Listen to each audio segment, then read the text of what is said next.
I always thought that betrayal happened to other people, people who were careless, naive, or desperate. Never me. My name is Cassandra Blake, and until last year, I was a devoted wife, a successful event planner in San Diego, and the last person you'd expect to spiral into revenge. Let me take you back to where it began. Chapter 1. The perfect marriage, or so I thought. When I married James Blake, I genuinely believed I'd won the relationship lottery. James was a financial analyst, tall with that classic Wall Street look, expensive suits, polished charm, and a smile that could disarm even the most skeptical of hearts. We met at a charity gala I was coordinating. He asked me to dance, and by the end of the night, he had slipped his number into my hand, along with a smirk that said, "I always get what I want." It was exhilarating in the beginning. Spontaneous getaways, candlelit dinners, whispered promises. Within 2 years, we were married. Our home overlooked the ocean. Our schedules were busy but fulfilling, and from the outside, we were the ideal power couple. But perfection, I would later learn, is often the best disguise for disaster. It started subtly. A shift in his tone, late nights that became more frequent, that same excuse repeated like a bad refrain.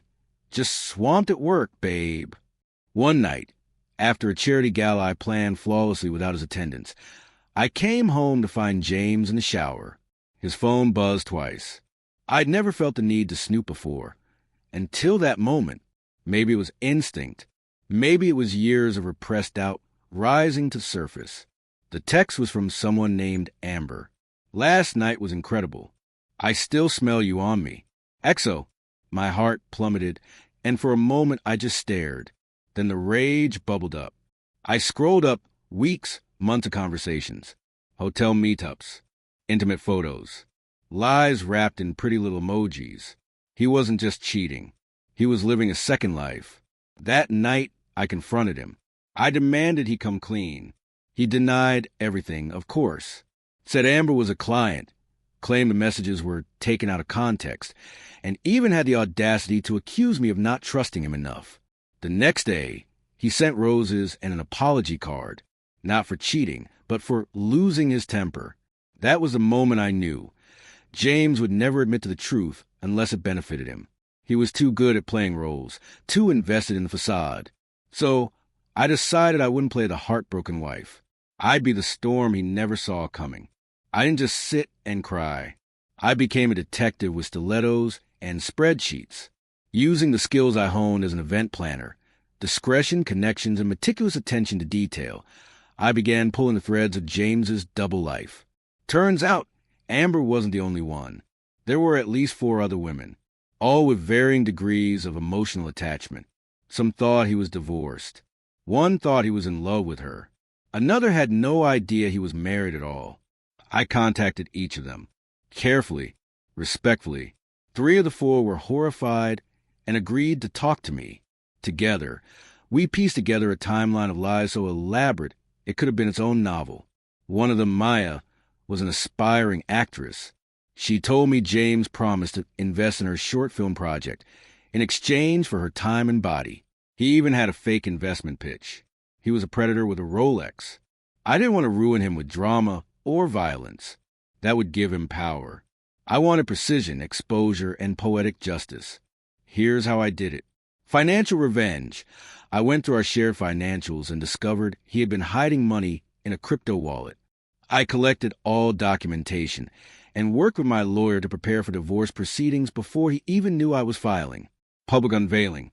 I planned a charity gala, the same kind where we first met. I made sure James was a guest of honor, a loving husband and generous donor. What he didn't know was that every woman he had deceived was invited too. They all came. We all wore red dresses. A quiet but visible protest. Midway through the event, the slideshow began, meant to showcase his charitable work. But instead, it revealed a highlight reel of his betrayals.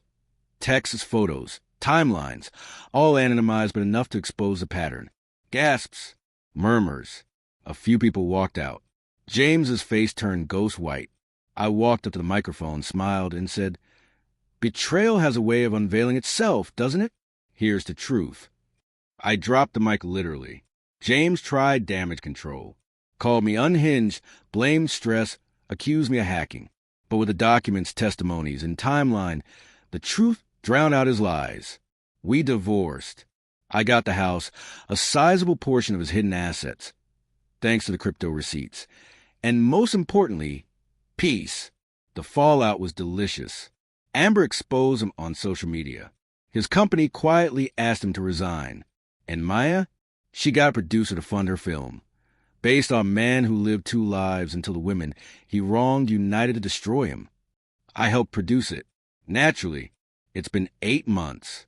I live in the same house, but it feels different now, like it belongs to me and not the lies he brought into it.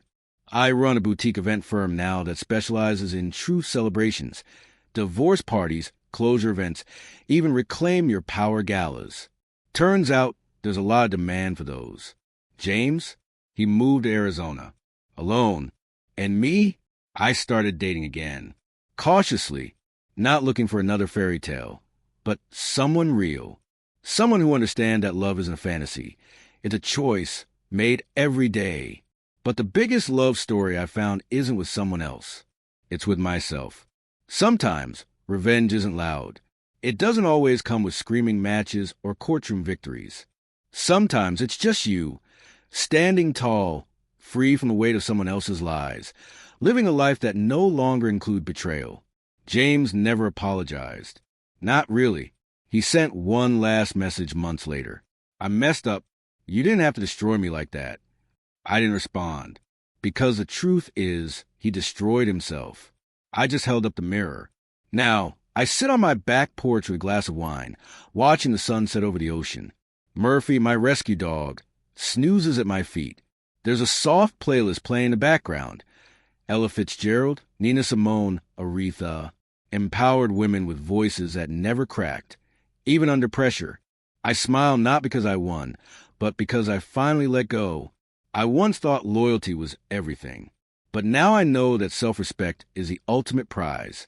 And when you've been lied to, betrayed, and broken, you don't just survive. You rise.